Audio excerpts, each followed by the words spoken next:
What's up, Wolfpack fans, and welcome to my new show, In Case You Missed It. I'm your host, Leigha Bruce, bringing you all of your NC State sport updates from over the weekend to catch you back up on everything you missed. The NC State men's rugby team dominated this weekend against Salisbury State 36-21 after Thomas and Stockton began the match with a quick drive down the field to put the Wolfpack up 7-0 early on. With the help of Minden Carleton, NC State held Salisbury off with a 24-0 lead as they headed into the second period when the Seagulls finally brought out their offensive game. The Wolfpack men's lacrosse team also had a fun celebrated weekend for their alumni game against the current NC State players. While both teams fought neck and neck throughout the course of the match, the alumni managed to score 3 goals in the final 2 minutes of the game to defeat the current Wolfpack players 11-10. The NC State hockey team began their play Saturday afternoon with a huge win against Duke 14-1 after coming off their most successful year yet after going 28-2 last season, as well as winning its third ACC HL crown.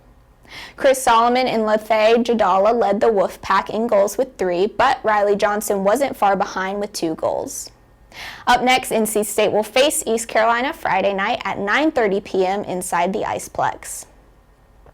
And finally, the NC State football team came out on top this past weekend against Ball State 34-23.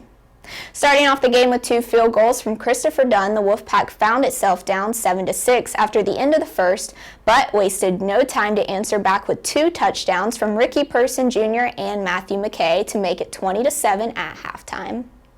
When the 2 teams came back for their second half, Thayer Thomas ran Ball State's punt 76 yards back to increase the lead by 20 before the Cardinals managed to tack on 3 straight field goals, bringing the score to 27-16 with 12 minutes remaining in the match.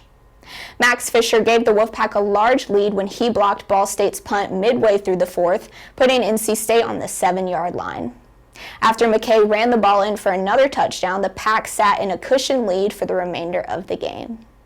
Up next, NC State will travel to Florida State to open up ACC play with kickoff scheduled for 7:30 p.m. And that's all I have for you guys today. Thanks for tuning in to In Case You Missed It. I'm your host, Leigha Bruce, and we'll see you back here next week.